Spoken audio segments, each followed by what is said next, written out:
Have you ever just felt completely exhausted trying to be more disciplined? Forcing yourself to grind through tasks day after day?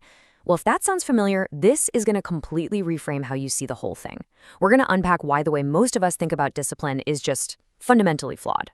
And more importantly, how you can become an architect of your own focus, instead of a warrior who's just constantly fighting a battle you can't win. It really all starts with this one big idea. We have been sold a story, right? A story about hustle culture, about pushing through the pain and having this unbreakable iron will. And that story, well, it makes us feel like we're failing if we're not constantly struggling. But what if I told you the struggle itself is the problem? So, here's the absolute game changer. Your lack of progress is not a moral failing. You're not lazy and you don't lack willpower. You're just using the wrong strategy. It's kind of like you're trying to drive a car with a handbrake on.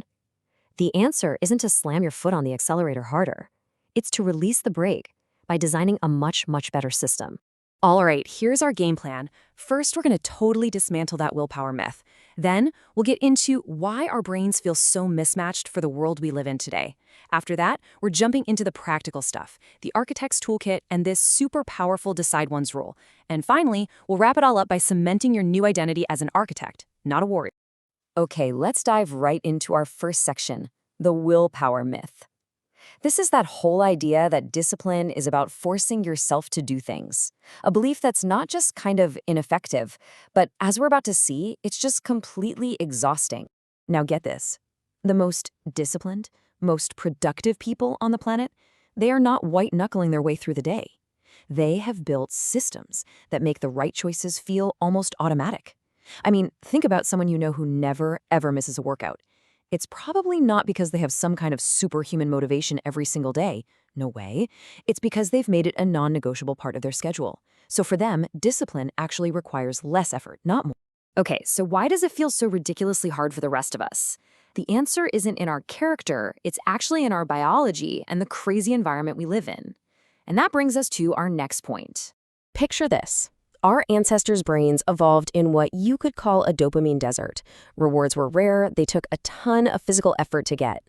But today, we live in a dopamine flood.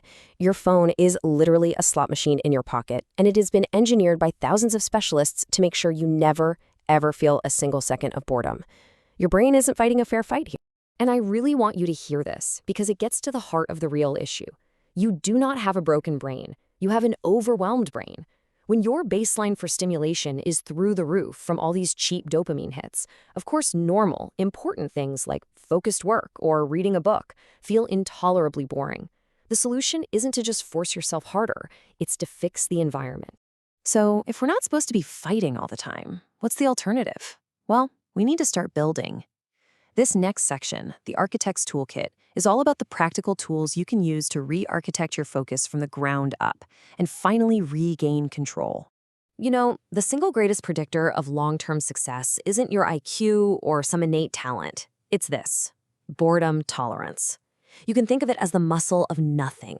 Every single time you feel that little itch to check your phone during a tedious task and you don't do it, you are doing one more rep for your prefrontal cortex. You're teaching your brain that, hey, boredom is not an emergency. Here's another really key distinction for you. Just think about how you feel after 30 minutes of scrolling through social media. That's passive consumption, and you feel drained, right? Now compare that to how you feel after 30 minutes of working on a challenging puzzle or maybe learning a new song on the guitar. That's active engagement. Sure, it's demanding, but it actually energizes you. It charges your battery instead of draining it. But what about those tasks that are they're just plain boring? The trick is to stop trying to force your way through them and start trying to frame them differently. Let's take a simple example: cleaning the kitchen. Instead of just grinding through it, reframe it. Can you do it 5% faster than you did last time? Can you find a more efficient pattern for loading the dishwasher? By turning the process into a little puzzle, you stop draining your willpower and you start tapping into your own intrinsic motivation. All right, this next tool, this one might be the most powerful of them all. It's all about eliminating that friction that just drains our energy every single day. Every single time you ask yourself a question like this, you are spending cognitive fuel. You're opening up a debate in your own head that just creates decision fatigue. And hey, even if you make the right choice, that whole debate has a cost. Over weeks and months, the fatigue of making the same choice again and again and again, it becomes unbearable. The solution is to shift from making choices to living out an identity. So don't say, I'm trying to work out. Instead say, I am a person who trains on Monday mornings. Same goes for writing. Don't say, I'm trying to write a book. Say, I am a writer who writes for an hour every morning. You see the difference? The debate is over before it can even begin. It just becomes an identity default, just like brushing your teeth. And that right there, that's the secret. You make one single high-level decision. I am a person who, and that one choice automatically governs hundreds of future actions. The cost of discipline just drops to almost zero because there's nothing left to decide. That one choice keeps choosing for you. So let's bring this all together. It is time to abandon that old, broken model of discipline and embrace a new, much more effective identity.